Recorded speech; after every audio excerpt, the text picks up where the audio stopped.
Dining out in up to groups of 5 from different households starting today. Our F&B outlets packed, we check the pulse on the ground. Going from pandemic to endemic, are SAFEENTRY and TRACETOGETHER still necessary? An expert shares his views. And the BTS army celebrates as the K-pop super band takes the American Music Awards by storm. Welcome to The Big Story. I'm Olivia Quay. You can subscribe to the Straits Times channel so you never miss a single episode. After almost 2 months of dine-in services limited to just groups of 2, from today up to 5 fully vaccinated people can eat out together. So, with the dinner crowd due in a bit, I'm going to check in with my colleague, multimedia journalist Cheow Sue-Ann, who's at the assembly ground at Orchard Cineleisure. Hello, Sue-Ann. So, is the assembly ground expecting to receive tables of more than 2 people tonight? Thank you, Olivia. Yes, it's only day 1 of ease restrictions and already restaurants are seeing larger groups of customers. So I'm here at Orchard Cineleisure at the Assembly Ground, which is a casual restaurant under the Benjamin Barker Group. Now, we're a bit early for dinner, but the restaurant does expect to see more customers in just a couple of hours. Now, this restaurant usually seats about 40 people, but Group Marketing Director Ms. Michelle Yang told us that they've already been seeing larger groups of customers earlier today.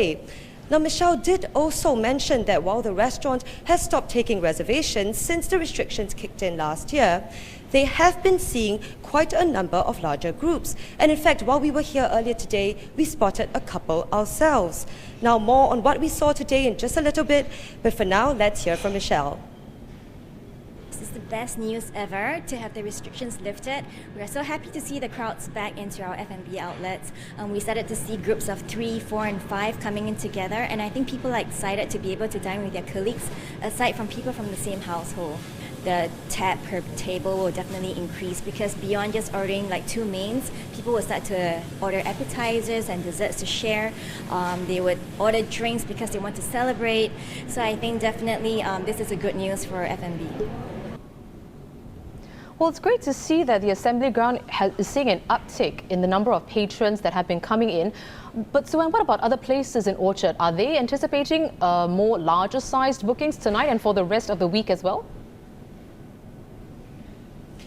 Yes, Olivia. So actually, quite a number of restaurants have said that they are expecting more customers later tonight and later this week. In fact, quite a number have told us that they are expecting reservations, or in fact have already had reservations for larger group towards the end of the week. In fact, a couple of restaurants have also mentioned that some customers have called in to ask if existing reservations for groups of 2 can be expanded to include more friends and family. And of course, it's not just the restaurants that are excited. Consumers are also very excited to be able to dine out with more friends in the coming weeks. In fact, quite a number of people were spotted out and about today. Now, walking around Orchard, I spotted quite a number of larger groups, usually about 3 or 4, dining out in food courts and restaurants. Now, I spoke to a young consumer today and she said that actually these larger group sizes will also allow more customers to hang out in larger groups outside. For example, being able to shop in larger groups knowing that they'll be able to sit down and have a break later. And speaking of reservations, I myself have made quite a number coming in the upcoming weeks as well. And I think I'm not the only one. A lot of consumers are very excited to be able to spend more time with their friends and loved ones in the coming weeks. Now that's it from me. Thank you, and back to the studio with Olivia. Thank you so much, Sue-Ann. Same goes. I have a reservation plan for Friday as well. That was Cheow Sue-Ann there, multimedia journalist at the Straits Times. For another perspective, let's bring in Keith Chua, Vice President of the Restaurant Association of Singapore. Welcome to The Big Story, Keith. First up, your reaction to the first day of easing at eateries. Well, I think we certainly welcome the announcement that we will go to this next phase of relaxation, and we are hopeful that this will bring us into a higher level of dining in as well as revenues. It's probably a bit early to say, how this is going to pan out. Today being a Monday being one of the quieter days of the week, we are seeing a continuation of families dining in. And we're seeing a gradual flowing in of wider groups, but we expect this to continue to build up in the coming days. And I think the best indicator will be the coming weekend. Let's throw back to last week. Before the task force press conference announcing this easing, the association told The Big Story that it's hoping for the dine-in group size to be increased to 8 fully vaccinated people. Are your members confident of keeping restaurants safe if the group limit does rise? Yes, the answer is we are confident. We have all the necessary measures in place from the time when dining was whether at levels of 2 or 5 or even the previous 8. And what we have is we have a strict regime in place that will cover this slightly larger group as well to 8. We have the whole check-in process. We have the safety process. We have our manpower. Many of our operators are working with a team that is fully vaccinated. We're taking all the necessary precautions, whether it's for groups of 2, now currently 5. And eventually the same consistent processes will be put in place when we get the green light to move it to the next level. Well, Keith, as you know, after nearly 2 months, groups of up to 5 people are finally allowed to dine together. But, you know, we've seen several rounds of measures loosening, tightening, loosening again, and then tightening as well. Does this back and forth cause more problems to the F&B sector versus, say, having a set of measures in place for a longer period of time? We are very cash flow dependent as an industry, and our cash flow sources, many of us depend very much on dining in as our primary source of cash flow. And so the main impact, I would say, of the variations in these recent months would have been on cash flow. However, with regards to the other factors, manpower management, probably a bit more within our control. Fixed costs, I think, is one of the issues which relates back to revenues and cash flow. And then we do have, in some cases, the question of logistics, supply of products and so on, because there are specialty restaurants that do have to have some clarity as to how much to order and food being perishable. We are naturally concerned about unnecessary wastage and the resultant cost of that. I think the best thing that can take place for us as we move into this coming months is to get some perhaps early indication if there are going to be variations in the recovery phase. I think many of us are also learning how to plan and anticipate and watch the data that's coming forth, the regular information that we're getting as to where we are in the recovery track. Perhaps the biggest factor that has impacted us is the revenue generation that comes with it. Because even when we open up, as we're seeing, for example, today, we're not seeing an immediate uptake in the revenue. This will take some time. But we recognize that we all want to recover well, and we want to recover in a sustainable way as well. So we'll work together with the authorities as we move towards recovery. Well, Keith, all the best to you and your association members as well. Thank you very much for taking the time today. I've been speaking with Keith Chua from the Restaurant Association of Singapore. Thank you. Moving on, ICA's Safe Travel website, which foreign travellers to Singapore use to apply for a vaccinated travel pass, crashed for several hours today. The first day applications opened for those entering from Malaysia. A check at 3 p.m. showed that the site was back up, although a text box still advised users to log in later if they are unable to access the application service, citing high volume.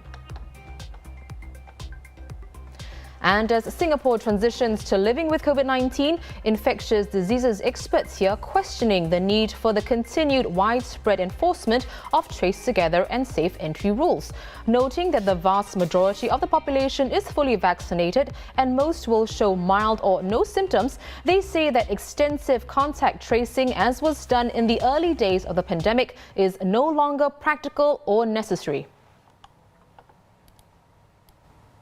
Associate Professor Alex Cook, Vice Dean of Research at the Swee Hock School of Public Health, joins me now. Hello, welcome back to The Big Story, Prof. So, if safe entry and trace together are done away with in general settings like malls, then what form would contact tracing take? Well, early in the pandemic, we were doing thorough contact tracing because we wanted to find anyone who was potentially infected and quarantine them so they don't infect others. And that was back when quarantine was 2 weeks and it was monitored carefully by the authorities.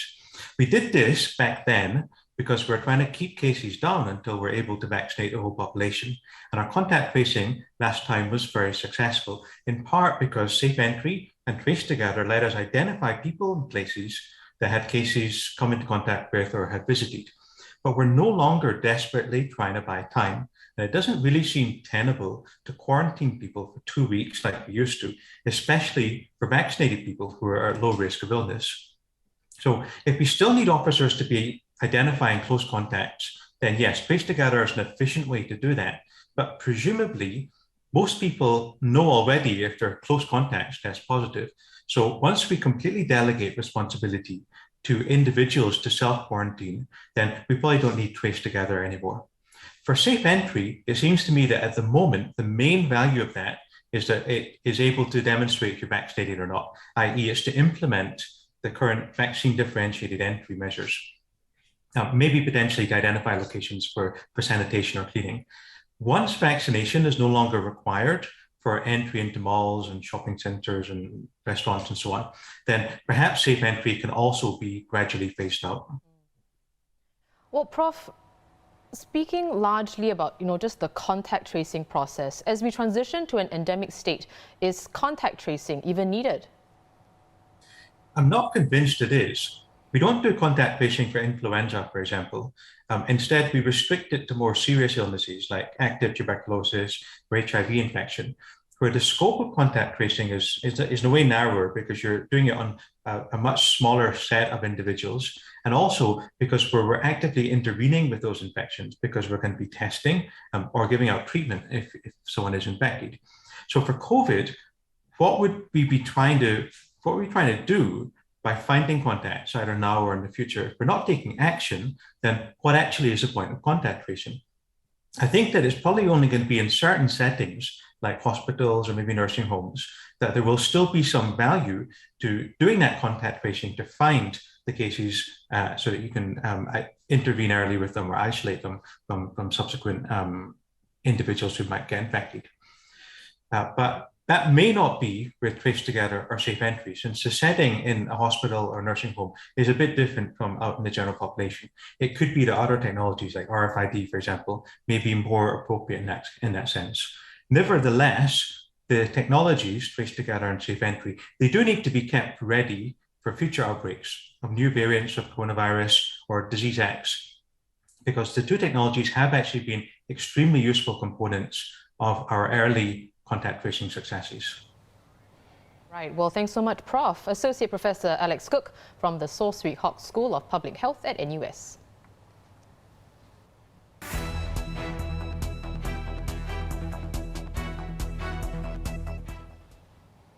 ASEAN leaders meeting China today at an annual summit with Chinese President Xi Jinping in attendance. The virtual summit commemorates the 30th anniversary of ASEAN-China dialogue relations.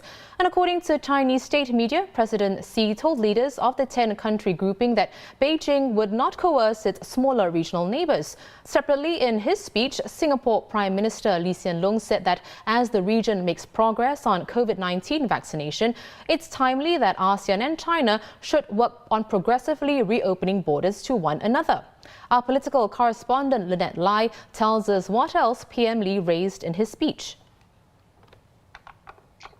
So one of the things that came up was how ASEAN and China have agreed to upgrade their dialogue relations to a comprehensive strategic partnership. What that really means is that, they're going to cooperate more deeply over more areas.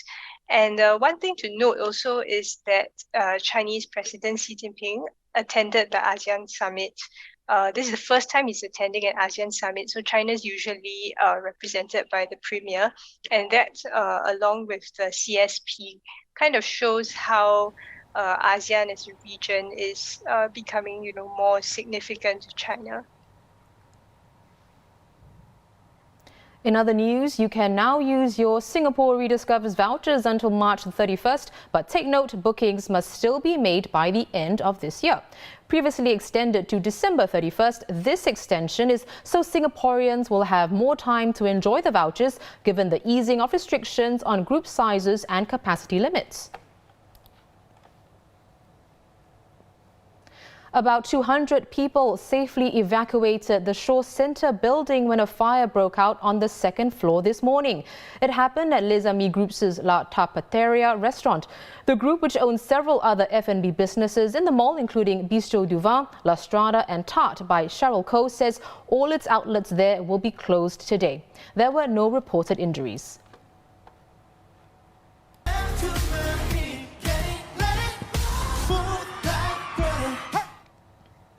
You better believe it, making history in the music world, superstar South Korean boy band BTS winning the coveted Artist of the Year at the American Music Awards, the first ever Asian act to do so. This whole thing is a miracle. Seriously, we would never take this for granted. Thank you so much. BTS also took home 2 more big awards, Favorite Pop Duo or Group for the 3rd time in a row, as well as Favorite Pop Song for Butter.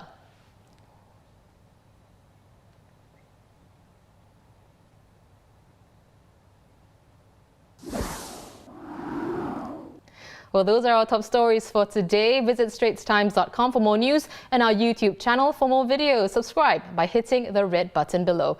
I'm Olivia Quay. See you tomorrow for more stories on The Big Story.